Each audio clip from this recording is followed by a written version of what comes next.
les écrits, c'est chiant. Et deuxième chose, les gens n'ont pas le temps. C'est drôle parce que j'ai fait des très bonnes études, mais j'ai toujours été nul à l'école. Est-ce que tu veux t'associer pour une formation d'orthographe avec moi? Tu vois, c'était pas le discours le plus sexy sur le papier. Tu as toujours le moment où tu vois le produit, tu l'imagines, etc. Tu te dis, ok, mais c'est ma première version, donc je vais faire une version assez courte. Et en fait, ta version assez courte, elle peut être mais encore divisible, je sais pas, 10 fois, 100 fois, tu vois. Et donc moi, je regardais dans Mailchimp qui a cliqué à quelle heure. Donc je voyais Vincent a cliqué à 14h42 et j'allais voir dans Outgrow, dans les résultats, qu'à 14h46, il y avait un retour, quelqu'un qui avait eu 8 sur 10. Et donc je savais que c'était Vincent. Tu disais c'était Vincent, ok, waouh. Exactement. Une des sociétés, ils ouvrent tous le mail et, et en fait, la page ne s'ouvre pas. Et on ne comprend pas, etc. Je panique, etc. Qu'est-ce qui se passe, tu vois, on voyait, tu vois, dans les logs, tu sais, tu as les sessions Hotjar, etc. Tu vois que le truc ne s'ouvre pas, quoi. Salut à toi et bienvenue dans cette nouvelle vidéo. Je m'appelle Thomas. Mon but, c'est t'aider à mieux comprendre les développeurs, mais surtout faire de toi un vrai créateur et que tu puisses vivre de tes créations. Dans cette vidéo, on va adopter un format qui est un petit peu différent de ce qu'on a l'habitude de faire sur cette chaîne YouTube. On va se faire une petite interview avec une personne que j'ai rencontrée il y a 3 ans qui s'appelle Honoré. Honoré, je l'ai rencontré dans un partenariat entre 42 et HEC. On a été mis en collaboration pour créer une première entreprise ensemble. Évidemment, ça remonte un petit peu, on avait fait plein d'erreurs à ce moment-là. Puis après, on s'est séparés, on a tous tracé un petit peu notre chemin. Et aujourd'hui, Honoré, il a monté une boîte qui s'appelle Orthographique, qui aide et accompagne les entreprises et les particuliers à éviter les fautes d'orthographe à l'écrit et il va te partager tout son parcours. Les erreurs qu'il a commises, les étapes par lesquelles il est passé, comment il a validé son concept, la vision qu'il a un petit peu via cette entreprise, qu'est-ce que cette entreprise apporte réellement à ses clients et comment en moins d'1 an, il a pu avoir plus de 6 collaborateurs dans son entreprise et comment évidemment elle fonctionne. Alors j'ai hâte de te présenter cet échange. Si ce format de vidéo te plaît, n'hésite pas à le mentionner dans les commentaires et on en fera plein d'autres.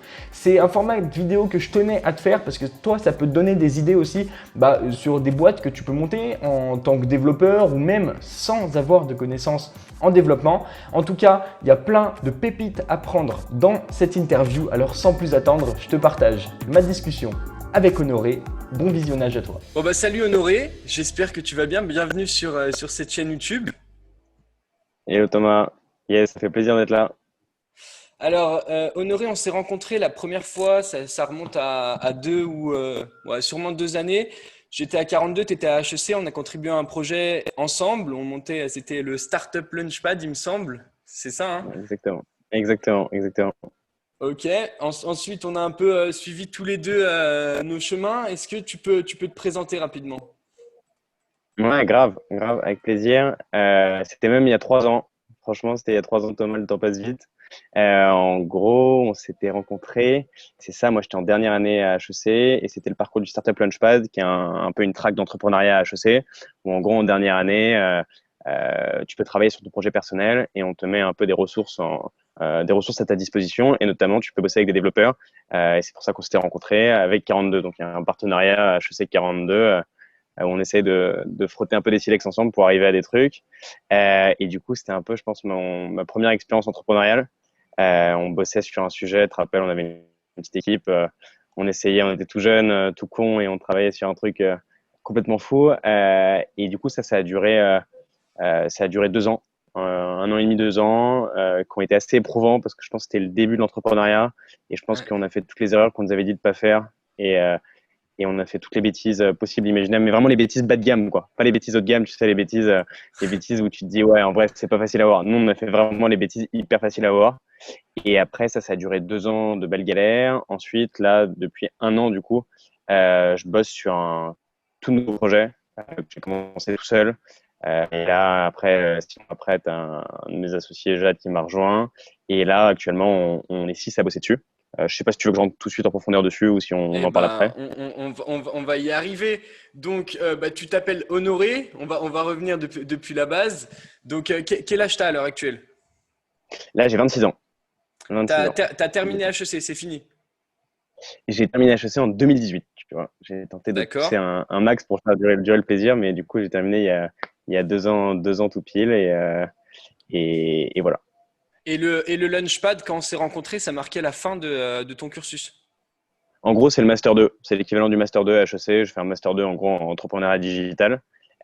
qui était vraiment du coup la fin du cursus. Ouais, tu fais tu fais 1 ou 2 années de césure, ça dépend des gens. Et ensuite, après, tu te retrouves en dernière année, qui est un peu l'équivalent, je trouve, enfin, en tout cas, moi, de mon expérience, ça ressemblait un peu à un MBA, où c'était vraiment, on te donnait très peu de cours et beaucoup de travail d'équipe, beaucoup de clés pour essayer de t'épanouir en dernière année et pour que tu puisses apprendre la vie professionnelle de la meilleure des manières. Et en vrai, ça a plutôt bien marché pour moi, parce que dans les faits, je suis arrivé en dernière année, j'ai fait pas mal de stages, et j'étais un peu complètement perdu. Enfin, je sais pas du tout ce que j'allais faire dans un an.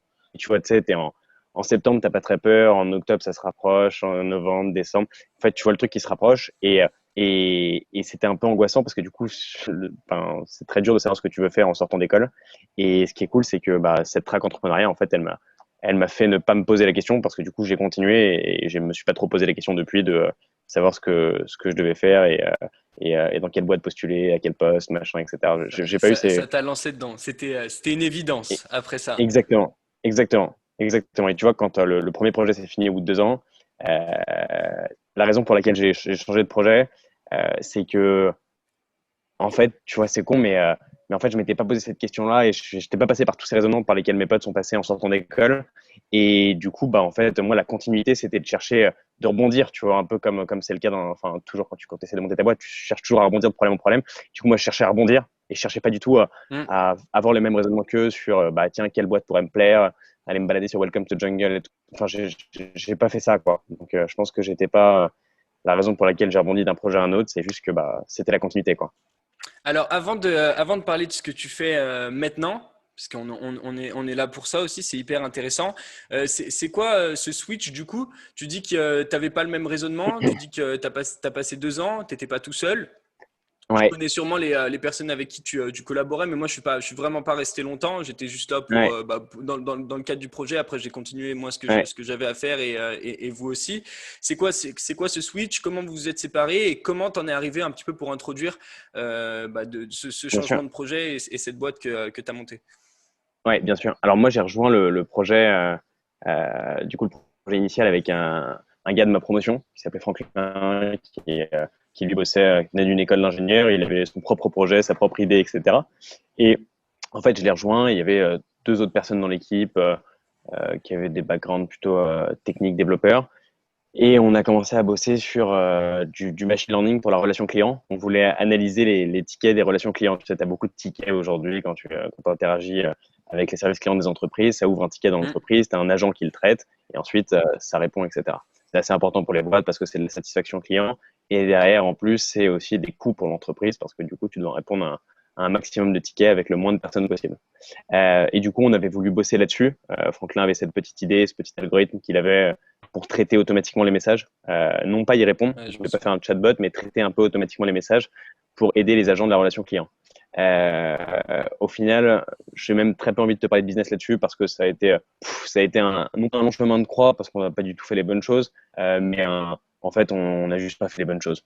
On était dans notre coin, on faisait des grandes réflexions dans notre coin, on téléchargeait tous les livres blancs de Zendesk et des boîtes du genre, et on lisait et on réfléchissait, on brainstormait et on brainstormait. Et on faisait un site internet, et après on brainstormait, et on brainstormait, on brainstormait, et on changeait le site internet. et, euh, et on a juste fait, j'ai même pas envie de dire toutes les erreurs, parce que c'est même pas des erreurs, on n'a rien fait, quoi. On a été voir très peu d'entreprises. Quand on allait voir les entreprises, on était, tu sais, c'est des longs cycles de vente, donc c'était beaucoup de temps perdu, et on a passé beaucoup de temps à faire peu de choses. Et tu vois, typiquement, un truc qu'on se disait à l'époque, c'était il faut absolument aller voir les gens pour que les gens voient notre tête, les gens s'attachent à nous et que derrière, ça puisse engendrer un lien commercial, comme si en fait c'était notre personne, l'entreprise, et comme si c'était notre personne que les gens achetaient, ce qui était complètement faux. Les gens, ils voulaient acheter un produit, pas qu'un produit, évidemment, une expérience, etc. Mais nous, on vendait rien en fait. On allait juste voir les gens en disant, ouais, on a un Ouais. projet, tu vois, on appelait ça un projet, on a une idée, et les gens, ça les excite de parler d'idées, mais ils achètent pas d'idées.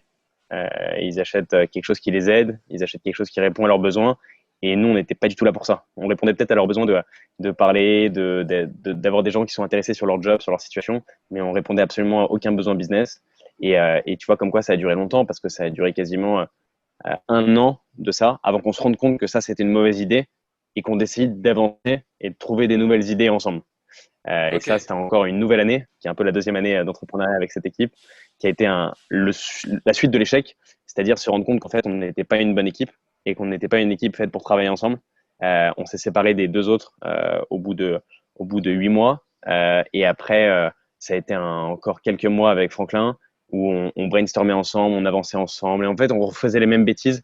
Et je pense que c'est un peu comme dans une relation de couple, euh, quand tu commences à faire des bêtises, bah, en fait, tu continues à faire des bêtises et en fait, tu as construit ta relation là-dessus. Et nous, c'était que ça, quoi. Et donc, au Ok. final, au bout de 2 ans, on a part ways avec Franklin. Et donc, mais tous les deux, vous vous en êtes rendu compte. Donc, vous êtes toujours en bon terme, mais vous avez juste décidé de choisir votre Complètement, de chemin complètement. séparément, quoi. L'élément déclencheur, tu vois, ça a été un. Mais en fait, il y en aurait eu un, quoi qu'il. Tu vois, il y en aurait forcément eu un. L'élément déclencheur, c'était Franklin qui avait une nouvelle idée, un nouveau projet sur lequel Hmm. travailler. Et moi, j'aimais pas cette nouvelle idée. Je voulais rester dans. On avait avancé, on était sur la formation. On était aiguillé par un autre prof d'HEC, etc., qui nous avait Hmm. dit, ouais, les gars, vous avez l'air de galérer à trouver des nouvelles idées sur lesquelles rebondir. Je peux vous aider. Et en fait, on avait commencé à travailler avec lui. Il avait mis un peu d'argent dans la société, etc.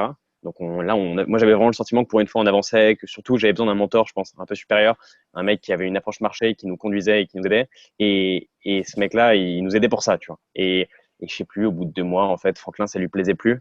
Il n'aimait plus ça. Et donc, en fait, il a dit un matin, bah, en fait, soit on change, soit je pars. Et du coup, tu vois, ça a duré longtemps. C'est dur, les ruptures, donc ça prend du temps. Mais ouais, aujourd'hui, on est en très bon terme avec Franklin. Il est parti de la société il y a maintenant un an. Et si tu veux, on buvait encore une bière il y a 2 mois, quoi. Ok. Et donc le switch, qu'est-ce qui s'est passé après quand du coup, quand t'es reparti tout seul, on va dire, mais voire même Ouais, de zéro ouais, avec ton mentor ou complètement pas? seul. Ouais, ouais. Alors, du coup, j'étais avec mon mentor, effectivement. Mais du coup, lui, en fait, était un peu déçu du départ de Franklin. Il avait le sentiment d'avoir perdu un peu d'argent, etc. Du coup, il m'avait dit, bah, débrouille-toi tout seul et reviens me voir quand tu as avancé. En gros, c'était ça. Et du coup, moi, j'étais tout seul, j'étais plus du tout accompagné d'une personne technique et j'étais un peu à la frontière de deux chemins. Pour la petite histoire, on avait avancé dans la formation, du coup, qui est l'expertise de ce mentor qui, lui, travaille dans Hmm. la formation depuis 15 ans. Et du coup, dans la formation, tu as un gros changement structurel, tu as beaucoup de financement, c'est 32 milliards chaque année qui sont débloqués par l'État et financés dans la formation professionnelle. Auparavant, c'était pour les entreprises qui bénéficiaient de ça pour former leurs collaborateurs. Et désormais, en fait, plutôt que de passer par ce tiers qui sont les entreprises, et où finalement c'est des gros comme Veolia qui s'en sortent, bah, en fait, l'idée, c'est de former les individus, et donc que les individus aient accès à ce qu'on appelle le compte personnel de formation, CPF, euh, qui est en gros 500 euros crédités dessus chaque année, qui est un peu l'équivalent de la sécurité sociale pour la formation. Chaque année, du coup, tu cotises 500 euros jusqu'à 5000 euros. Tu peux dépenser exclusivement en formation certifiée et remboursée par l'État. Ok. Donc ça, c'est un peu le contexte général de la formation. Gros changement structurel. Et du coup, l'idée là-dessus, au début, bah, avec Franklin, on s'était dit, on va construire un produit dans la formation pour que les gens puissent construire des formations. Aider les entreprises et les organismes de formation à construire des formations de manière digitale, de manière beaucoup plus avec leur temps, c'est-à-dire des courtes formations. Aujourd'hui, les formations, elles sont trop longues sur Internet. On a voulu pendant très longtemps répéter les formats qui existent dans la vie réelle sur du e-learning, ce qui marche pas du tout en fait. Rester 4 heures devant ton ordi tout seul, c'est pas possible à moins d'avoir du divertissement comme Netflix, etc. C'est pas un truc qui est possible. Et d'ailleurs, la plupart des entreprises qui essaient de faire un peu des marketplaces du type Netflix pour la formation, ça marche très mal parce qu'en fait, les gens, ils se divertissent pas en se formant, ils veulent se former. Ce qui n'est pas du tout la même dynamique. Ouais. Du coup, les gens, ils veulent des formats plus courts, plus intenses. Voilà, et donc nous, on voulait construire un produit de formation comme ça. C'était un peu notre constat. Franklin m'a quitté, du coup, à ce moment-là. Moi, j'étais sans moyens techniques, sans argent. Et du coup, bah, en fait, j'ai pas eu trop le choix que d'arriver sur ma deuxième alternative, qui était de plutôt que construire un produit de formation, donc pour vraiment un produit technique, l'idée, c'était de construire une formation. Et donc, en fait, de ce constat-là, je me suis dit, OK, quelle formation en France a un assez gros marché, donc on va dire supérieur à 1 million de personnes. On dit souvent, la petite stat, c'est il faut pouvoir vivre de 1% de son marché. Donc, moi, je m'étais dit, OK, plus d'un million de personnes. Deuxième chose, c'était dont le contenu ne soit pas, qu'il n'y ait pas de péremption du contenu dans le temps. C'est-à-dire, si dans un an, je suis toujours là, est-ce que ma formation, je dois la refaire ou est-ce que c'est exactement la même formation? C'était très important pour moi que ce soit exactement la même formation, de ne pas se perdre là-dedans. Hmm. Et la troisième chose, c'était que ça soit la même d'une boîte à une autre, d'un individu à un autre, c'est-à-dire, et c'est assez dur, comment essayer de trouver une formation qui convienne à tout un marché. Du style, je m'explique, les formations des commerciaux. Si tu formes un commercial en B2B, c'est pas du tout pareil que de former un commercial en B2C. Si tu formes un commercial sur du grand compte, c'est pas du tout pareil que de former un commercial sur du plus petit compte. Et donc, en fait, quand tu fais des formations de commerciaux, tu es obligé d'avoir 10 formations différentes à l'intérieur de ta grande formation. Et nous, enfin moi, je voulais pas de ça. Donc il fallait trouver une formation à la frontière de ces trois chemins. Grand marché, pas de péremption du contenu et même contenu d'un individu à un autre. Ok, donc Et tu du pars avec trois gros critères et une vision totalement marché, qui est totalement l'inverse de ce que je fais à l'heure actuelle en tant que ouais, formateur. ouais, ouais, complètement. Je connais pas du tout ta vision et je serais très curieux de l'entendre, mais du coup, moi, c'était vraiment mon constat à l'origine. C'était Ok. comment tu fais pour vivre de ça et voilà. Et du coup, je suis arrivé sur la problématique des écrits. Le français écrit. Je suis arrivé dessus aussi parce que moi j'étais très fan d'une boîte quand je travaillais aux États-Unis qui s'appelait Grammarly, qui du coup Hmm. cartonnait aux États-Unis, il n'y a pas de pendant en français, et qui levait à ce moment-là 100 millions, un peu outre-Atlantique. Et du coup j'étais tombé dessus, je me suis dit putain, mais en fait c'est ça. Le français, tout le monde en a besoin. Donc on parle d'une problématique qui touche bien plus d'1 million de personnes. Les Français sont de plus en plus mauvais de manière structurelle à l'écrit pour différentes raisons. Hein, problème à l'école, on apprend différentes matières, etc. Et en plus, le fait qu'on écrive de plus en plus, contre-intuitivement, en fait, ça dessert les écrits parce que du coup, il y a beaucoup de raccourcis, beaucoup d'acronymes, beaucoup de machins qui font qu'en fait, on se souvient plus bien de comment bien écrire. Et pour autant, grosse problématique en entreprise, et ça, j'avais vu côté relation client, c'est là où ma précédente expérience entrepreneuriale sert la nouvelle, c'est que dans la relation client, je me suis rendu compte qu'un appel téléphonique, en général, ça coûte 18 euros à une entreprise, entre 18 et 20 euros à une entreprise, parce que ça prend du temps humain, il faut décrocher, tu peux répondre qu'à un seul call à la fois, etc. Alors qu'un mail ou une conversation par chat, c'est l'équivalent d'1,50 €, 2 euros. Sachant Tu que tu vois, as c'est un des rapport. tonnes de templates que tu copies-colles, où tu changes juste le nom, le prénom, quoi. Faut Exactement. juste aller le Mais chercher, tu quoi. vois, exactement, sauf que pareil que ça, j'avais vu ça notamment dans la relation client avant. En fait, le chatbot, c'est une belle idée, mais aujourd'hui, ça marche très mal techniquement. Et les templates, en fait, le problème des templates, c'est que si tu n'envoies que des templates à tes utilisateurs, à tes clients qui te posent des questions, en fait, on voit tout de suite que c'est templatisé Hmm. et du coup, ça déplaît. Et du coup, on demande toujours aux agents d'avoir une certaine liberté où ils prennent le template, ils le mettent dans le mail et après, ils agrémentent, ils répondent de manière un peu plus personnalisée. Et c'est à cet endroit-là, justement, sur le peu d'écrits qu'ils ont, qu'en fait, la qualité baisse et qu'on se rend compte en fait de la problématique. Et donc en fait, les gens sont obligés d'écrire même s'ils écrivent moins dans les services clients. Et le problème, c'est que bah, du coup, il y a une vraie perte en qualité et surtout, il y a plein de, tu vois, de groupes Facebook, de choses comme ça, de pages Twitter qui rigolent un peu de ça et qui, euh, qui défoncent un peu l'image de marque des entreprises. Il y en a une qui est assez drôle qui s'appelle Becherel ta mère, qui a, je sais plus, mais des millions et des millions de followers et qui du coup prend une entreprise à partie et en fait, du coup, c'est les utilisateurs, enfin les utilisateurs, Elle sur fait Twitter, sortir tous les messages, quoi. exactement. Tu vois, elle dit putain, merci la Ah ouais. SNCF, et là, il montre alerte grève, enfin, tu vois, que des choses terribles où, du coup, maintenant, les entreprises se retrouvent à regarder ces pages-là parce que du coup, bah, ça ruine leur image de marque, ça renvoie une image d'un call center externalisé, enfin, un contact center, maintenant on appelle ça les contact centers et puis les call centers, externalisés à l'île Maurice, et donc ça donne une mauvaise image de l'entreprise. Pour finir là-dessus, du coup, moi, du coup, je m'étais dit, ok, c'est une bonne thématique, c'est un assez gros marché, il y a une vraie non-péremption du contenu, c'est-à-dire la langue française, elle change très peu, et de toute façon, on est sur une dynamique où les changements ne sont pas les changements les plus importants actuellement, l'essentiel est déjà fait. Et la troisième chose qui était assez importante, c'était du coup, et qui était peut-être la difficulté, qui est comment tu fais pour adresser quelqu'un qui a une problématique forte vis-à-vis de quelqu'un qui a une problématique un peu moins forte, tu vois. Typiquement, je sais pas, moi je sors d'école de commerce, avec un bac plus 7. Les gens dans ma promo, il y en a plein qui ont des problèmes à l'écrit, donc qui sont avides de s'améliorer, mais néanmoins qui n'ont pas les mêmes problématiques que des personnes qui ont peut-être qui ont peut-être moins d'années d'études, etc. Et donc qui ont dû rentrer plus vite dans la vie professionnelle et qui sont moins formés à l'écrit. Comment on fait pour adresser ces deux dynamiques-là? Et même il y en a une troisième, tu vois, que j'ai découvert avec le temps, qui est le français langue étrangère. Des personnes qui ne sont pas nées en France, qui ne sont non Hmm. francophones, mais qui arrivent en France, qui ont un certain niveau, tu arrives à t'entretenir avec eux, etc. Mais eux ont des grosses problématiques à l'écrit. Comment tu fais pour adresser une telle diversité de profils? Et donc, tu vois, même dans une dynamique comme ça, c'est assez dur d'arriver à adresser tout le monde, mais aujourd'hui, nous, c'est un enjeu de contenu, et en fait, de savoir comment personnaliser le contenu au fur et à mesure de la formation. Mais c'est toujours une seule et même formation qu'on distribue à tous nos utilisateurs. Donc c'est ça qui est assez important. Donc, si on en Voilà. arrive maintenant à ce que tu fais concrètement, et après on verra un petit peu les étapes par lesquelles tu es Ouais. passé, est-ce que tu peux résumer rapidement le produit que tu proposes, à qui tu le proposes et comment ça se passe? Ouais. Alors aujourd'hui, du coup, on propose une solution de formation, de remise à niveau à l'écrit un public de professionnels, que ce soit un public de professionnels en entreprise ou un public de professionnels de manière individuelle, au travers du compte personnel de formation. Pour les entreprises, du coup, ça a été mes clients historiques. Je démarchais les entreprises sur LinkedIn et c'était des pôles de relations clients, des pôles de direction commerciale, des pôles de plus administratifs, sur des secteurs très différents. Tu vois, banque, assurance, télécom, expertise comptable, enfin un peu différents secteurs. Et eux, du coup, proposent la formation à leurs collaborateurs.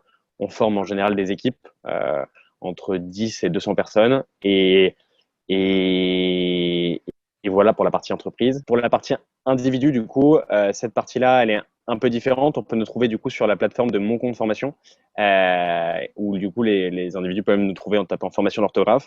Ou alors souvent, et c'est ce qu'on constate, c'est un public qui n'a pas envie d'avertir leur manager, leur supérieur tout simplement, Ok. de leurs difficultés à l'écrit, qui du coup se forment de manière un peu autonome avec leur compte personnel de formation. Vrai gros danger business là-dessus, parce que c'est ce qu'on nous dit, il ne faut pas se disperser, on est une petite boîte, on est une startup, on a peu de moyens. Adresser un marché B2B, adresser un marché B2C, ça n'a rien à voir, c'est très compliqué. Nous, notre manière de résoudre ça actuellement, c'est de nous dire, on est pragmatique, on a besoin d'argent, on prend l'argent, actuellement que sur le B2B. Si on a de la demande B2C, on la sert, parce qu'elle est pareille, mais néanmoins, on ne va rien faire pour aller chercher de la demande B2C pour l'instant. Ok. Donc, on a vraiment ancré ça dans la roadmap. Et à partir de janvier ou plutôt de mars l'année prochaine, on commencera à aller chercher de la demande B2C de manière un peu plus massive. Comment fonctionne le produit? Alors, le produit, du coup, encore une fois, on parle d'un public de professionnels. Donc, c'était important de prendre deux choses en compte. Les écrits, c'est chiant. Et deuxième chose, les gens n'ont pas le temps. C'est très important. Ça veut dire quoi? Ça veut dire, il faut arriver à avoir un ton engageant, un ton qui déstigmatise la matière et qui montre qu'en fait, les écrits, c'est plus que simplement le Becherel. C'est plus tout simplement que se ramener à la poésie, à Baudelaire, ou à des vieux écrivains, etc. C'est vraiment quelque chose d'opérationnel, c'est une question de productivité. Donc on prend un ton qui est très professionnel là-dessus. Et l'autre format, notre format, qui est lié un peu au fait que les gens n'ont pas le temps, c'est un format un peu, je sais pas si tu connais Cooper, Blinkist, etc., qui est un peu le format du 8 minutes par jour ou du 10 minutes par jour. C'est plus que 5 minutes, parce que 5 minutes, c'est pas assez. Et en même temps, c'est moins que 10 minutes, parce que 10 minutes, c'est trop. Donc, c'est 8 minutes.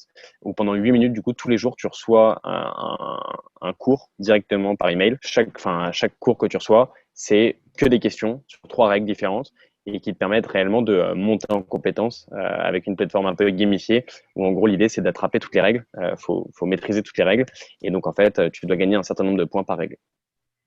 Au bout de combien de temps tes clients ils ont des résultats concrets et mesurables? Alors, très bonne question, excellente question. Un mois, c'était pas assez et on s'en est rendu compte très vite. Au bout d'un mois, en fait, on arrive à stimuler l'engagement, c'est-à-dire faire en sorte que pour la personne, ça soit un rendez-vous quotidien. Ça, c'est peut-être tout l'enjeu, c'est arriver d'avoir un rendez-vous quotidien. Donc ça, c'est important au bout d'un mois, mais ça ne donne pas des résultats concrets. Nous, on constate les résultats concrets au bout de 4 mois. L'idée des 4 mois, c'est vraiment de faire en sorte de deux choses. Déjà, de un, que la personne, elle commence à voir qu'elle maîtrise des règles. Ça, c'est hyper important. En fait, tu te rends compte sur la plateforme, au début, tu travailles, mais tu maîtrises pas les règles. Comme je te dis, tu as un certain nombre de points à maîtriser. C'est 100 points par règle. Et donc, en fait, au début, comme tu vas la règle qu'une seule fois, tu peux en attraper que 50. Donc, c'est un peu frustrant parce que du coup, tu avances, tu travailles sur les règles et tu les maîtrises pas encore. Et donc, ce qu'on constate, c'est du coup, nous, les règles, tu commences à les maîtriser au bout de 2 mois et demi. Et en fait, au bout de 4 mois, la mémoire rentre en compte, etc. Il y a vraiment une dynamique de mémorisation. Et en fait, au bout de 4 mois, ce qui se passe, c'est que la personne, déjà de un, elle fait plus attention. Ça, c'est hyper important parce que dans les écrits, il y a plein de fautes que tu peux éviter en faisant attention. Et de deux, quand elle fait attention, là où auparavant, elle serait dit, tiens, c'est bizarre, je vais aller voir sur Internet, elle se souvient des règles qu'elle a apprises. Et donc, ça, c'est ultra important parce que Énorme. du coup, on ne fait pas perdre du temps aux gens parce que du coup, t'imagines, enfin, c'est un peu la remarque qu'on a autour des 3 mois, c'est putain, j'ai un peu l'impression de perdre du temps maintenant parce que du coup, quand je fais un mail, du coup, je suis obligé d'aller vérifier sur Internet maintenant parce que je sais que ça, c'est pas le bon mot. Et donc, je dois aller vérifier sur Internet, c'est pas la bonne orthographe, c'est pas la bonne grammaire. Et donc, j'ai la bonne réponse, mais je perds du temps. Et en fait, au bout de 4 mois, ce qu'on se rend compte, c'est que les personnes, elles ont confiance en elles se souviennent des règles, et du coup, elles se disent, ah, bah, putain, là, il y a une faute, je le sais, et je sais ce que c'est. Et donc, elles corrigent elles-mêmes. Donc, tu as un peu différentes étapes et paliers par lesquels ça passe. Et pour nous, c'est très important. Et tu vois, aujourd'hui, on est dans notre offre, on comprend, ça a augmenté le prix, mais pour nous, on est prêt à faire ce coup-là. On est prêt à faire ce sacrifice-là. On inclut une offre de coaching, en fait, où nous, on a un coach qui est capable de répondre aux questions des utilisateurs en permanence. Donc, sur la plateforme, tu as une petite pop-up à qui tu peux, pour parler à ton coach. Le coach est accessible par téléphone et par mail. Et donc, en fait, l'idée derrière ça, c'est de faire en sorte que la personne nous joigne dès qu'elle a un problème. Et très souvent, c'est un peu un problème de l'ordre vraiment psychologique, du style, putain, bah, je me rends compte maintenant que j'ai moins confiance en moi parce que, bah, en fait, je me rends compte qu'en fait, j'étais vraiment pas bonne avant. Et du coup, bah, j'ai un peu peur maintenant quand j'écris un mail, ce qui n'était pas le cas avant, etc. Et du coup, nous, on lui explique que c'est en fait, c'est parfaitement normal. C'est qu'en fait, tu te rends compte que ton niveau n'était pas celui que tu pensais, tu te rends compte que tu as des fragilités, et donc là, tu es dans la période de construction. Et inversement, après, on les prend à la toute fin, où ils sont hyper heureux, du style, bah, en fait, c'est un bonheur. Maintenant, quand j'écris un mail, j'ai confiance en moi, je corrige mes collègues, je corrige ma femme, alors qu'avant, c'était pas le cas. Et du coup, très souvent, cette période-là, des 4 mois, correspond bien au fait même de resouscrire à l'offre. Ce qui est cool parce que du coup, on arrive à avoir du recurring là-dessus. C'est les personnes qui veulent continuer un peu ce rendez-vous quotidien parce qu'ils vivent vraiment ça comme un rendez-vous quotidien. Ils arrivent au boulot le matin, ils sont dans le métro, certains nous ont même dit qu'ils étaient aux toilettes et que c'est un peu le moment où ils font leur rendez-vous quotidien orthographique. Énorme. Alors, ça fait combien de temps que la boîte a été lancée? La boîte, elle a été lancée il y a en septembre de l'année dernière. Donc, septembre Et 2019. exactement, exactement. Non, Et du coup, ouais, 2019, ok. 2019, exactement. Et elle commence à générer de l'argent, tu vois, depuis récemment, depuis mars 2020. Ok. T'as pas commencé avec un produit technique. C'était quoi votre MVP? Ouais, alors j'étais tout seul du coup impossible, tu vois, là où aussi avec Franklin, j'aurais eu, dès qu'il y a une idée, bah tu vois, il y a, allez, putain, on peut produire ça et on aurait fait développer un produit, etc. Là, en fait, j'avais pas le choix. J'avais pas le choix et tu sais, tu as toujours l'impression, c'est vraiment drôle parce que c'est toujours ça. Hein. Tu as toujours le moment où tu vois le produit, tu l'imagines, etc. Tu te dis, ok, Ouais. mais c'est ma première version, donc je vais faire une version assez courte. Et en fait, ta version assez courte, elle peut être, mais encore divisible, je sais pas, 10 fois, 100 fois, tu vois. Et du coup, là, comme moi, j'avais pas les moyens de faire cette version assez courte, en fait, j'ai fait un produit mais qui était honteux, vraiment, pour être honnête. Hein, c'était vraiment honteux. C'était un Wix. Je Ok. pense que tu dois connaître, toi, pour tes utilisateurs. Ouais. Pour ceux qui nous regardent, c'est un outil pour créer des sites internet de manière ultra facile. C'est même pas WordPress, c'est vraiment c'est du drag and drop. C'est comme une présentation PowerPoint, c'est hyper facile. Et du coup, c'était un Wix. J'avais encore le nom de domaine, tu sais, trainingdesk.wixsite. Enfin, tu vois, c'était Point Wixsite, Wixsite. ouais, c'est ouf. Enfin, tu vois, c'est terrible. Et avec la barre en haut, tu vois, acheter Wix, machin. Donc, c'était ça. Et dessus, du coup, je mettais un cours. J'avais pris du Becherel. J'avais pris 3 cours du Becherel que j'avais copié à la mano sur Wix. En bas de la page, je mettais accéder au quiz du cours. Et du coup, tu cliquais sur ça et tu étais redirigé vers Email? un outil qui s'appelle. Non? Non, Tu non, capturais non. l'email? Même pas? Alors, non, parce que du coup, l'email, moi, c'était ce qui se passait dans ma manière de démarcher, c'était en fait, j'avais contacté le manager avec LinkedIn ou avec du cold calling, et je l'appelais, je fais, ouais, bonjour, voilà, on est orthographique, on a créé une société de formation de remise à niveau à l'écrit, etc. Est-ce que vous en avez besoin pour vos collaborateurs? Évidemment, je te passe tous les badges que je me suis pris, mais je m'en suis pris.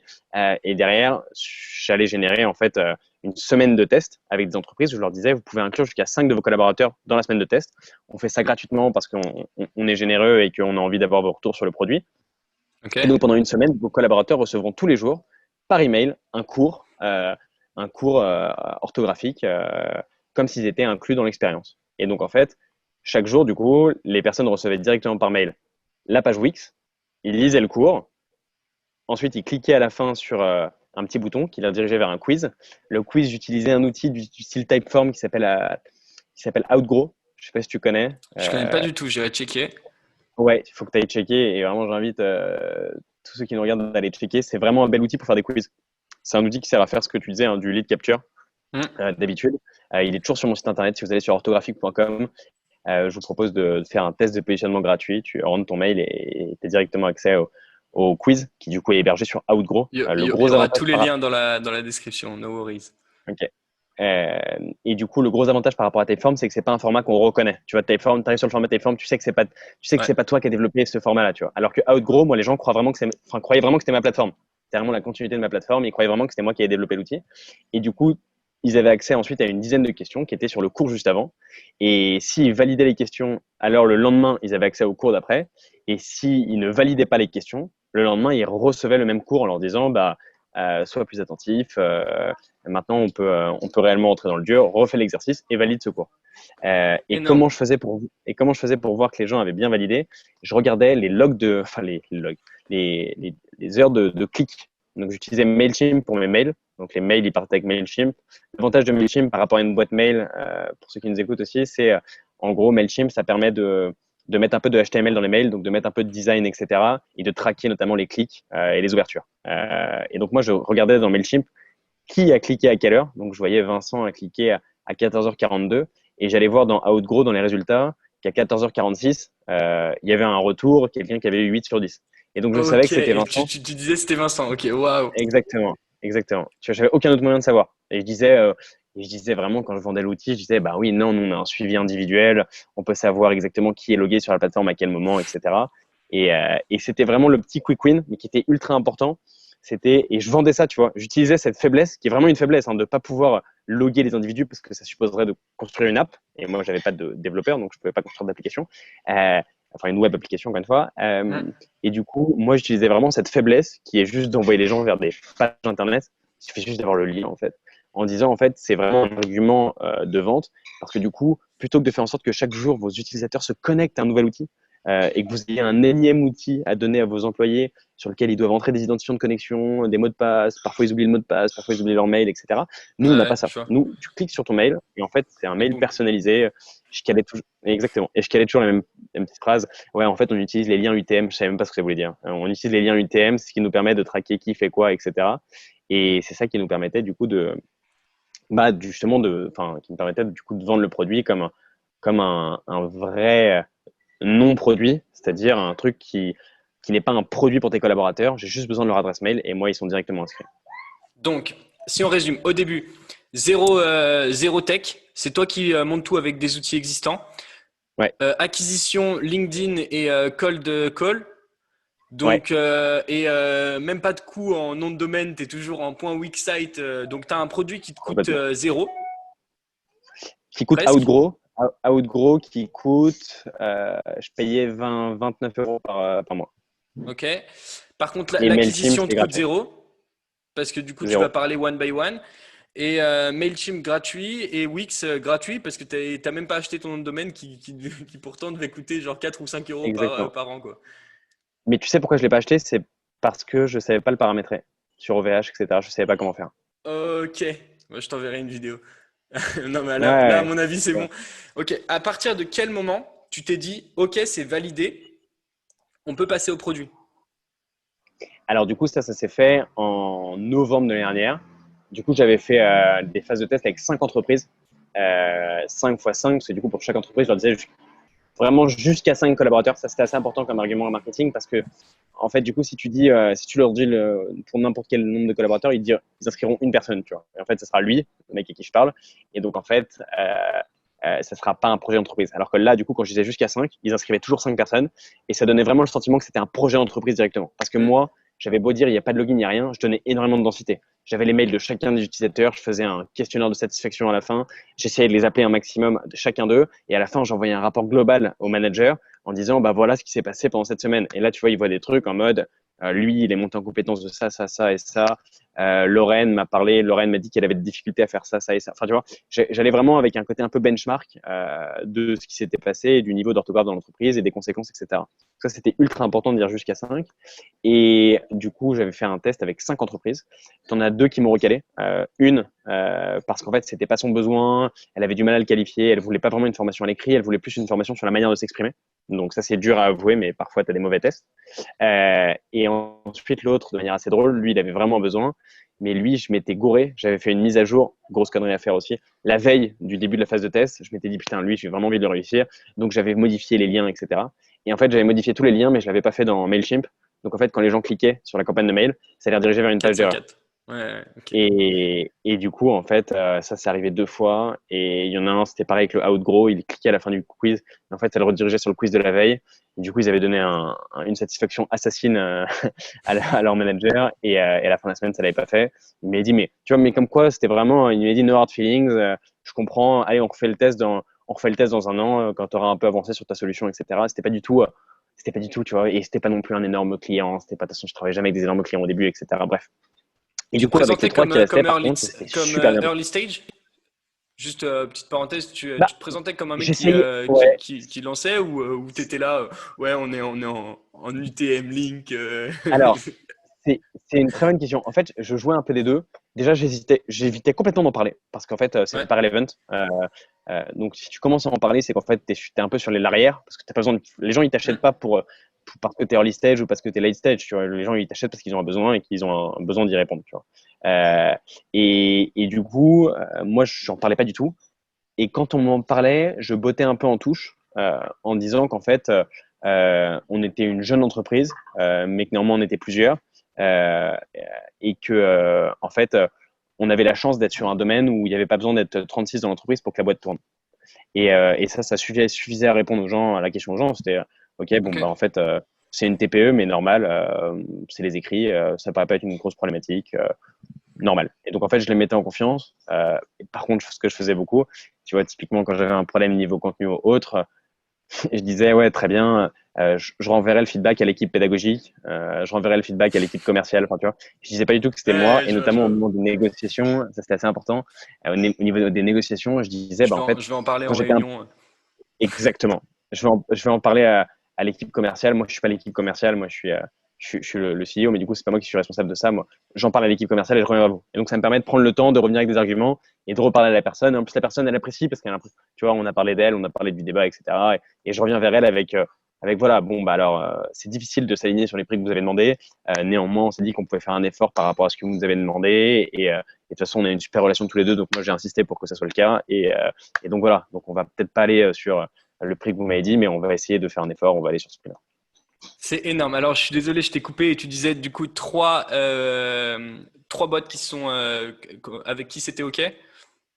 Ouais, exactement. Et du coup, il y avait trois boîtes et qui c'était OK, et notamment une qui était assez grosse, une où il y avait 100 licences. Donc en gros, j'avais vendu l'équivalent de 200 licences, c'était 210 même, 210 licences, à 300 euros pièce par licence. Donc avec une semaine de test faite sur Wix avec du contenu du Becherel. Au bout d'un mois, Donc voilà. de Oh, septembre à novembre. non, de septembre à novembre, exactement. Ok, De deux septembre à mois. novembre, donc en 3 mois. En 3 mois. Génial. En 3 mois. Et donc là, je me suis dit, putain, la vache, c'est ouf. Et tu vois, c'est drôle parce que j'ai quand même bossé, je t'avais dit 2 ans sur un autre projet. Et en 2 ans, j'avais jamais réussi à vendre 1 euro. C'est quand même assez Hmm. parlant. Et pourtant, on avait bossé une fois, si tu veux, on avait fait un algo de machine learning pour une boîte, un truc, mais je sais pas, un truc qui devrait coûter sur le marché, je sais pas, entre 15 et 20 000 euros. Et on avait, pour 8 euros, la personne ne l'achetait pas, quoi. Enfin, tu vois, pour 8 euros par mois. On réfléchissait même pas au business, on voulait juste facturer. Pour 8 euros par mois, la personne ne l'achetait pas. Et là, en fait, un truc fait que sur Wix, avec du Becherel, bah, les gens sont prêts à mettre 300 euros pièce, donc 300 euros par licence, pour ça, quoi. Et non, et donc c'était une énorme validation pour moi. Enfin, c'était hyper fort comme moment. J'en revenais pas, tu vois. Franchement, pour être transparent, tu vois, j'en revenais pas. C'était plus de 50 000 euros de CA dans l'idée que j'allais pouvoir générer rapidement, etc. Et donc, je me disais, putain, c'est un truc de ouf. Ok, c'est parti. Maintenant, il faut trouver une équipe. Et Ok, donc, donc ce que j'avais attends, fait, c'est que j'avais, juste petit point. Donc, tu arrives à 50 000 euros de CA en 3 mois avec un produit que tu as fait en combien de temps sur Wix? avec un produit que j'ai fait, bah, tu vois, pendant l'été. Donc, en 1 mois et demi sur Wix. Ok. Donc là, Switch, je t'ai coupé encore une fois, sorry, c'est Ouais, juste pour être. non, non, t'inquiète. Et du coup, là, je switch, je me dis, OK, c'est parti, maintenant, il faut monter une équipe là-dessus. Immédiatement, je prends mon téléphone, j'appelle les trois boîtes, je leur dis, écoutez, là, c'est la fin de l'année, on est en fin novembre, l'année, elle est longue, enfin, l'année a été longue, etc. Je vous propose un truc, c'est qu'on débute pas la formation pendant cette fin d'année, ça n'a pas de sens, mais qu'on la débute en début d'année prochaine. Hmm. Et même, plutôt que de le faire en janvier, où en janvier, tout le monde rentre de travail, on s'appelle en février et on fait ça en février. Tu vois. Et donc, je m'étais dit ça, et l'idée, c'était de facturer avant, etc.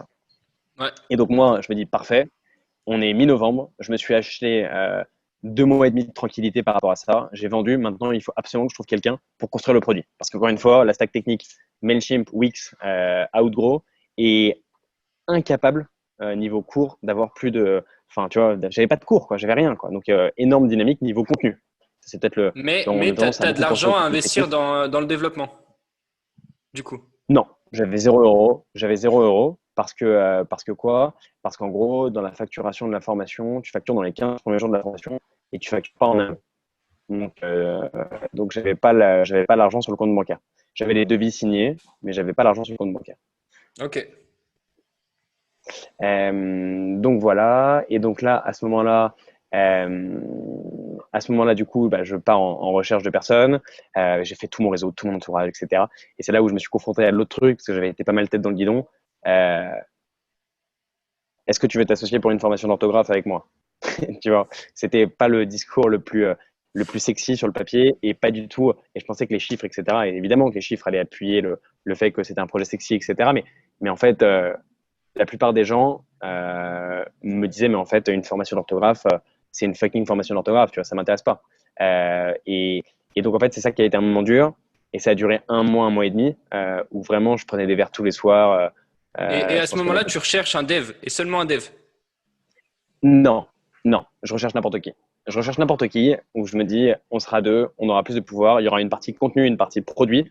Et donc, je sais pas exactement ce que je recherche, mais je prends des verres tous les soirs avec tous mes potes, je vais à des meet-up, à des trucs comme ça. Je veux juste rencontrer des gens, et je veux juste essayer de voir qui serait intéressé par le projet, etc. Ok. Et je me dis, à deux, on sera plus fort. Et aussi, un autre truc, je me disais que si j'arrive à trouver un associé, potentiellement, je pourrais retourner voir mon mentor, professeur d'HEC, et essayer de lui prendre un peu d'argent ou du moins lui faire trouver un moyen d'eux pour essayer de faire en sorte de développer le produit. Et donc ça a duré un mois et demi. Pendant un mois et demi, du coup, je ne suis pas bâche sur bâche, mais c'est quasiment ça. Et c'est dur parce que tu sais, parfois c'est des potes, parfois c'est des relations, parfois c'est des événements, tu n'as pas envie d'y aller, mais tu traînes la patte et tu y vas. Parfois, tu as quelqu'un qui te parle tu pitches le truc, de formation orthographe, tu essaies d'être très carré, très pragmatique, et juste après toi, il y a un mec qui passe qui te dit, voilà, moi j'ai envie de créer un nanotube de carbone, et je pense que la boîte, elle va partir sur une valuation de 60 milliards. Tu vois, enfin, c'est des trucs où c'est dur d'être. Enfin, je me suis efforcé de pas être comme ça parce que je l'ai été pendant 2 ans et du coup, bah, j'étais un peu impacté au moment de pitcher mon projet. Sachant que tu avais Et à deux ce moment-là, mois. sachant que j'avais 2 mois, tu vois, la deadline, elle s'approchait, tu vois. Et donc, et au bout d'un moment, du coup, je prends un verre avec un de mes potes avec qui j'étais en stage chez Criteo, et lui me dit, en fait, je pense que tu pitches mal ton projet.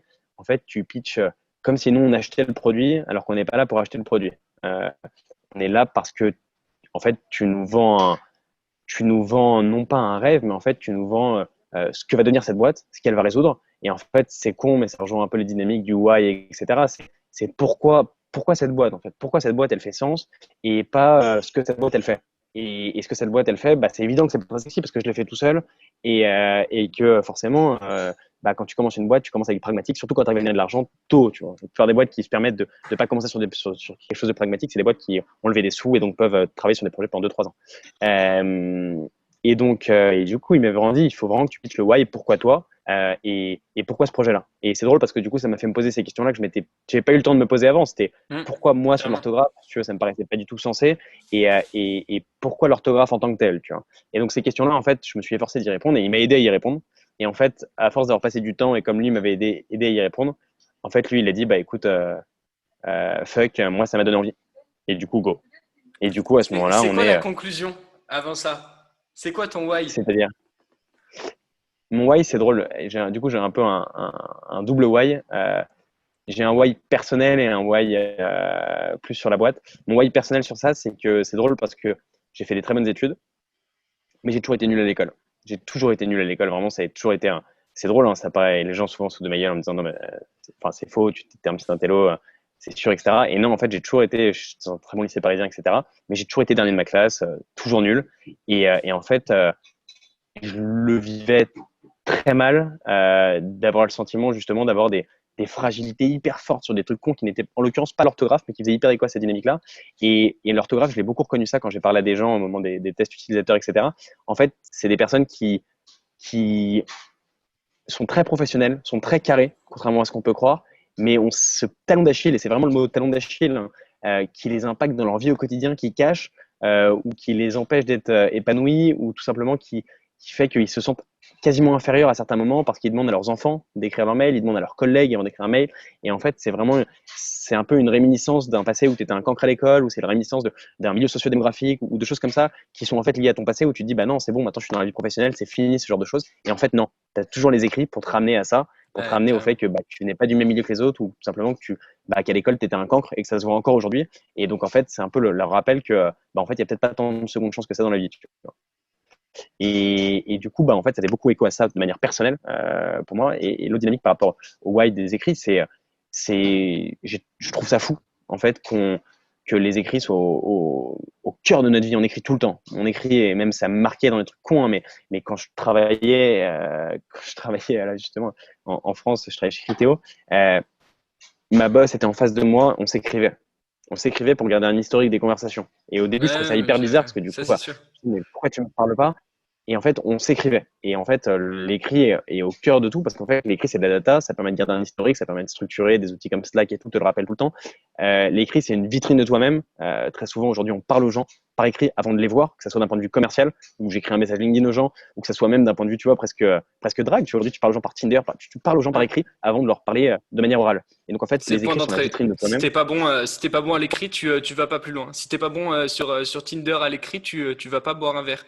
Si t'es pas bon sur Tinder, Exactement. sur LinkedIn à l'écrit, moi, tu vois, j'ai fait pas mal de recherches commerciales là, pour une autre boîte que je gère qui s'appelle Deployer. C'est Ok. du 250 messages, zéro réponse. Parce que j'avais un écrit pourri. Et après, j'ai fait du 50 messages avec une accroche différente, 10 calls. Et ça change totalement. Et c'est vrai. Après, pour la vente de formation, tu as la rédaction de page de vente qui est au final, si tu n'as pas un Bien bon sûr. copywriting, tu vends pas. Tu as les séquences d'emails. Si tu rentres par une page de capture, si tu n'as pas des bons emails qui sont rédigés, derrière, ça vend pas non plus. Et je te rejoins complètement. Et la faute d'orthographe, Complètement. c'est généralement aussi on va dire le truc à pas faire. Ça peut tout casser. Tu peux avoir un super texte de vente, s'il est blindé de fautes d'orthographe et que tu respectes tous les classiques en copywriting, c'est mort. C'est En éliminatoire. fait, ce qui est horrible avec ça, c'est qu'en fait, les gens vont tu vois, c'est comme une vitrine. Tu te fais une idée du produit avec la vitrine. Tu te fais une idée de la soupe bio parce que le packaging est vert plutôt que marron, tu vois. Hum. Et c'est exactement pareil avec les écrits. C'est, en fait, je te montre ma vitrine et tu te fais une idée de moi. Bon, bah, cette boîte, elle est cheap. Le mec, il m'écrit de manière cheap, donc c'est une boîte cheap. Alors, je peux acheter des produits cheap, il n'y a pas de souci. Mais en fait, je le sais, cette boîte, elle est cheap. Et donc, c'est vraiment ça que nous, moi qui me parlais dans le why, c'est comment ça se fait qu'on écrive autant, que ça renvoie une telle image de nous-mêmes, que ça soit notre vitrine, et que pour autant, on se retrouve encore à écrire lettre par lettre, comme il y a 20 ans, comme au début d'Internet, tu vois. C'est une des choses qui a peu changé, tu vois. Le clavier, c'est un truc qui change pas, la manière d'écrire, ça change pas. Le truc comme Ouais. T9 et tout, tu vois, même ça, c'est pas imposé. Et pourtant, on parle de productivité au quotidien, on parle de valeur pour justement être plus efficace au travail, on essaie d'améliorer des choses hyper compliquées dans notre vie. Et ça, c'est un élément de base sur lequel on est moins efficace, sur lequel on perd en productivité et sur lequel, en plus, potentiellement, ça a un impact assez gros sur la manière d'être épanoui, de travailler, etc. Et donc, en fait, c'était qu'est-ce que je peux faire pour aider sur ça? Et ben, en fait, j'ai envie de faire en sorte que ça soit que tout le monde puisse être zen à l'écrit. J'ai envie de faire en sorte que tout le monde puisse ne pas avoir peur de ses écrits. J'ai pas envie que les gens puissent être jugés sur leurs écrits et j'ai envie que les gens se sentent confiants en eux. Et c'est vraiment une question de confiance en eux dans leur manière de s'exprimer et, euh, et de pouvoir communiquer avec les autres. Et ça, c'était un peu le why de la boîte. Et derrière ça, tu vois, t'as pas que la formation, tu as plein d'autres implications. Tu as typiquement l'idée que la relecture, c'est chiant. Tu vas se relire un mail, c'est chiant. Tu sais, as des Hum. biais en plus de l'esprit. Quand tu relis ton mail, tu lis le mail tel que tu le penses et non pas tel qu'il est écrit. Et donc, en fait, c'est pour ça que quand tu relis, il y a beaucoup de gens qui ont des problématiques parce que du coup, il y a parfois des doubles mots qui se mettent. Putain, et en fait, ils n'ont pas le recul, tu vois. Et donc, typiquement, potentiellement, nous, derrière, il y aurait plein de choses à créer, style du correcteur d'orthographe, du style des outils un peu plus qui se rapprochent de l'assistant. Et en fait, je pense que cette boîte, elle s'arrêtera pas du tout sur une formation en ligne de remise à niveau, mais elle aura différents produits, différentes raisons C'est d'exister pour une différentes des problématiques. solutions au problème. Ouais. Exactement, Et pas exactement, la tu le dis seule, très loin bien. de là. Exactement, c'est exactement ça. Puis à mon avis, c'était aussi la plus simple à mettre en place step by step. Celle que tu pouvais mettre en place, à mon avis, tu as pensé à toutes les solutions possibles. Celle que tu pouvais mettre en place sans personne tech et celle que tu pouvais mettre en place avec la personne qui t'a Exactement. rejoint. Nouvelle transition, du coup. Exactement. Et du coup, Jade du coup m'a rejoint fin décembre, début janvier. Lui venait d'une aventure aussi entrepreneuriale juste avant qui arrivait à son bout. Et du coup, on a décidé de partir ensemble à peu près fin janvier. À fond. Ce qui s'est passé, c'est du coup, comme on a mis du temps, parce qu'au début, quand quelqu'un arrive dans une boîte sur laquelle tu vois, tu as de l'ancienneté, tu as commencé à travailler, Hmm. c'est un peu une période de transition. Forcément, il faut expliquer la boîte à la personne. Et aussi, surtout, il faut redessiner la boîte ensemble. Donc, si tu veux, on s'est posé, on a pris longtemps, on a fait tous les trucs que j'avais fait auparavant, mais trop longtemps. Là, pendant 2 semaines, on s'est mis à rush. Pendant 2 semaines, on a tout redesigné. Le marché, le produit, en faisant aucune concession. Tu vois, typiquement, le marché de la formation d'orthographe, tout petit. Pas du tout, pas du tout aussi grand que ce que je pensais, etc. Et c'était dur pour moi au début de l'avouer. En fait, ça a fait un bien fou que je l'avoue et que j'accepte de lâcher là-dessus auprès de Jade, parce que du coup, Jade a compris que, ok, on était sur une dynamique, on est en confiance, parce que bah, du coup, moi, je suis prêt à dire, ok, mais en fait, la formation d'orthographe est beaucoup moins gros que ce que je pensais, tu vois. On parle d'un marché de 70 millions d'euros en France, tu vois, un truc comme ça. Mm. Alors qu'on dit toujours, encore une fois, 1% de ton marché, il faut être capable d'en vivre et tout, bah, tu vois, 1% de 70 millions, bah, mine de rien, c'est 700 000 euros. 700 000 euros, t'as pas une grosse boîte avec 700 000 euros, tu vois. Et donc, en fait, l'important, c'était de pas te faire concession parce qu'encore une fois, il y a plein d'autres produits qui peuvent s'ajouter, plein d'autres choses qui peuvent s'ajouter. Et voilà. Et du coup, ça a duré 2 semaines. Moi, j'avais recontacté les boîtes en leur disant, bon, bah voilà, en fait, on va pas commencer le 1er février, on va commencer le 1er mars. En interne, on fait une grosse mise à jour produit. Donc, en fait, on va commencer en mars. Et du coup, très bien, super clair, les boîtes hyper tolérantes, ok, go. Nous, pendant ce temps-là, Donc du 2 coup, mois on de commence à plus. construire. Donc, 2 mois de plus. 1 mois et demi de plus, en gros. 1 mois et demi de plus. Et du coup, nous, on commence à charbonner côté produit. Là, il faut trouver un développeur parce que Jade, du coup, a des compétences de dev. Jade est dev, mais c'est un mauvais développeur back-end. Il est surtout bon en front, mais il est mauvais en back. Ok. Et enfin, il est mauvais en back. Il ne s'est jamais vraiment formé en back. Par contre, il a une vraie expertise produit. Jade, il adore gérer des produits, il adore créer des produits, il adore gérer des équipes produits, tu vois. Mais du coup, il n'était pas capable de faire tout le produit tout seul. Et du coup, là, de notre poche, on a fait en sorte de sortir 3 000 euros pour faire en sorte justement de payer un développeur back pour nous aider. Donc là, on a commencé à réaliser le produit. Mars arrive. Qu'est-ce qui se passe en mars? Le Covid. Petite partie de plaisir du coup, parce que du coup, c'est moi qui avais décalé le truc tu vois, depuis 4 mois avec les boîtes. Et là, Et là, bah, pour c'est une la fois, c'est boîte les qui boîtes qui me décale.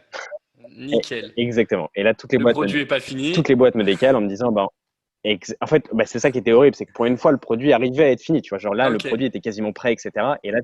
Et on avait mis de l'argent, etc. Moi, j'avais fait en sorte que Jade me rejoigne. Donc, pression mentale d'avoir fait en sorte que Jade me rejoigne et en plus, pression financière parce que du coup, avancer de l'argent technique qu'on était sûr de se faire rembourser derrière. Et du coup, à ce moment-là, bah, Jade me dit, OK, qu'est-ce qu'on fait, quoi qu'est-ce qu'on fait? Toutes les boîtes nous décalent. Comment on fait? Et du coup, petit moment de panique pendant 15 jours, on se dit putain, mais t'imagines, c'est un gâchis quoi, genre d'avoir refusé cet argent-là des boîtes pendant si longtemps que ça pour finalement ne pas débuter avec eux. Je pense que là-dessus, a posteriori, ce que je me dis, c'est en fait j'aurais dû prendre l'argent hyper tôt, j'aurais dû commencer le produit sur Wix et faire une mise à jour euh, après, tu vois. J'aurais dû commencer par distribuer le produit que j'avais commencé à vendre, tu vois, plutôt que de Ouais. vouloir directement passer sur une V1. Je suis allé trop vite là-dessus. Néanmoins, ce qui a été cool par rapport à ça, finalement, c'est que du coup, ça m'a mis une pression de malade. Moi, j'ai harcelé les boîtes, etc., en leur disant, voilà, c'est le bon moment de se former. En fait, c'est peut-être le meilleur moment même pour faire une formation d'orthographe. On ne demande pas non plus un énorme budget. C'est la formation à distance, etc. Et donc, finalement, j'ai réussi à sauver 2 contrats sur les 3. Ok, Euh, nickel. le troisième a été repoussé à septembre, mais j'ai réussi à T'avais sauver deux celui contrats sur les 3 et donc on est qui parti. prenait sans licence? Non, mais évidemment, ce serait trop D'accord. facile. Celui qui prend sans licence, du coup, est en septembre. Mais du coup, pour la petite histoire, il arrive vraiment en septembre là et du coup ça c'est cool. Ok, donc Mais dans, du ouais, coup, dans deux d'ici trois là, semaines, nickel. exactement. Mais du coup, là, on avait du coup 110 licences qui s'étaient raccourcies du coup d'un coup en 70 licences. Et donc, on avait 70 licences qui est déjà hyper cool pour commencer. 2 sociétés qui étaient parées à commencer avec nous, etc. Et donc là, du coup, on a commencé à distribuer les sociétés, les premiers bugs, tout ce qu'on apprécie, etc. Tu vois, genre typiquement, une des sociétés, ils ouvrent tous le mail et, et, et en fait, la page ne s'ouvre pas. Et nous, on Ok. comprend pas, etc. Je panique, etc. Qu'est-ce qui se passe, tu vois, on voyait, tu vois, dans les logs, tu sais, tu as les sessions Hotjar, etc. Tu vois que le truc ne s'ouvre pas, quoi. Et donc, on commence à paniquer, etc. Et en fait, on n'avait pas développé la version Safari, pas Safari, pardon, euh, Internet Explorer 2011. On avait Oh, tout et simplement, on les s'était dit, mais boîtes en fait, sont personne ne toutes travaille avec ça. sur Internet Explorer, c'est vrai. Ce qui représente même pas 1% Pas des toutes. utilisateurs sur. Ouais, Enfin, toutes, exactement. oui, pas toutes, Exactement. Tu mais il y en a vois, encore. on s'était dit, mais c'est là aussi où c'est important côté produit et côté marché, tu vois. On s'était dit, on avait regardé le split, comme tu as dit, tu vois, des personnes qui utilisent les différents navigateurs. Google Hmm. Chrome 80%, ensuite Safari, tu vois. On a fait ce split-là, on s'était dit, bon, bah, on va développer les navigateurs dans le même ordre que ce split-là. Et en fait, c'est là où c'est complètement con de notre part, c'est que, en fait, tu développes pas comme ça, tu développes selon les utilisateurs que tu as. Donc, en fait, il aurait fallu Ouais, qu'on ouais. ait un utilisateur en amont quels sont les navigateurs que vous utilisez pour développer le produit pour eux, tu vois. Et en fait, tu as raison, les entreprises utilisent de manière excessive, pas excessive, mais de manière beaucoup plus grande, Internet Explorer, du coup, que du coup, le split global des individus. Et du coup, le truc ne s'ouvrait pas. Du coup, action-réaction, on appelle, on dit à chacune des personnes en mode, OK, ce qu'il faut que vous fassiez, c'est que vous désactiviez Internet Explorer par défaut parce que, très bonne nouvelle, vous avez Google Chrome sur votre ordinateur, etc. On s'en était assuré avec leur service informatique. Et donc, on leur avait fait faire la dynamique où ils modifiaient Internet Explorer comme navigateur par défaut quand tu cliquais dans tes mails pour aller vers Google Chrome. OK? Qu'est-ce qui se passe à ce moment-là? À ce moment-là, du coup, ils le font. Le lendemain, 90 mails dans ma boîte mail à 9 h du matin. Enfin, 90, en gros, 40 mails dans ma boîte mail, où en gros, c'était, en fait, nous, notre outil d'entreprise ne travaille qu'avec Internet Explorer et n'est pas compatible avec Google Chrome. Et notre outil, on l'utilise 95% de notre temps au travail. Donc, en fait, ils avaient tous cliqué sur leur mail lié à leur outil le matin en arrivant au travail et ça renvoyait vers une page d'erreur sur Google Chrome, tu vois. Et donc, eux étaient paniqués parce que eux, c'est leur élément de travail, tu vois. Et une heure perdue, c'est une heure à rattraper le soir. Et donc, en fait, eux étaient en mode, mais en fait, qu'est-ce qui se passe? C'est à cause de vous, etc. Enfin, tu vois, toutes les paniques produits que tu peux avoir. Mais Et donc, on a d'un fait côté, ça le te raisonnement permet, inverse. c'est des choses que tu n'aurais pas pu comprendre si tu l'avais pas fait tester à ces utilisateurs-là. Donc, Bien sûr. Mais tu sais, t'es obligé d'y passer. c'est hyper dur parce que c'est ce qu'on appelle le snowflake effect, tu vois. C'est l'idée que, tu sais, on a tous l'impression qu'on a un flocon de neige, qu'on est tous différents, qu'on est tous machins, etc. Alors que dans les faits, on est tous pareils, tu vois. On passe tous par les mêmes stades entrepreneuriales. Mais du coup, moi, quand ça m'est arrivé, je me suis dit, putain, mais c'est ouf, vraiment le manque de chance, etc. C'est horrible, machin.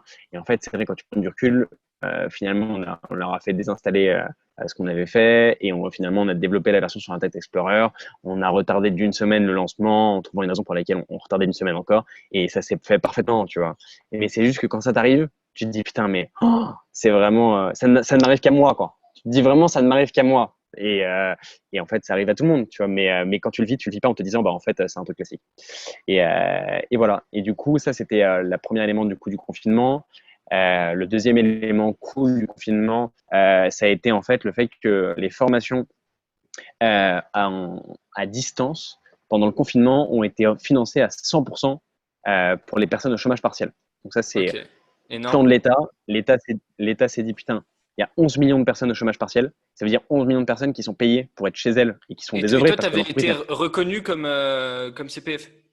Exactement. Et moi, j'avais été retenu, non Ça, pas comme c'était le CPF à ce challenge. moment-là, mais en fait comme organisme de formation. Pas du tout, parce qu'un organisme de formation, tout le monde peut être organisme de formation. Ça se fait Ok. très rapidement en fait. Et un organisme de formation, c'est pas CPF. En fait, logiquement, les organismes de formation sont quand même éligibles à peu d'aides, hors contexte exceptionnel comme celui-là. Mais du coup, nous, on était organisme de formation seulement. Et à ce moment-là, ce dispositif concernait tous les organismes de formation pour les formations qualifiantes. Donc, c'était notre cas, évidemment, les écrits. Et pour les formations pour les personnes au chômage partiel. Encore une fois, c'était 11 millions de personnes qui étaient au chômage partiel, qui sont chez eux avec l'interdiction de la part des entreprises de les faire travailler, donc un peu désœuvrés. Et donc l'État s'est dit, en fait, c'est le meilleur moment pour former les gens, ou du moins, profitons-en au moins pour que les gens puissent se former, pour inciter à la formation. Et donc, ils avaient créé ce dispositif-là, qui est de remboursement des formations.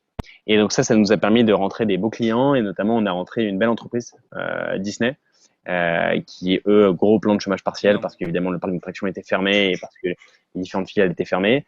Et grosse problématique des écrits chez Disney, parce que à la fois public assez international et en même temps gros service client. Et ça correspond très bien aussi à l'image de Disney, qui est quand même une très belle entreprise, avec une vraie dimension un peu, je sais pas si le mot c'est patriarcal, mais vraiment d'idée d'aider leurs collaborateurs à monter en compétences. Et du coup, qui avait vraiment un gros plan sur les écrits. Et là, on forme encore une centaine de leurs collaborateurs sur ça. Donc, si tu veux, Et belle tout vitrine s'est plutôt bien pour vous, du goupillé coup.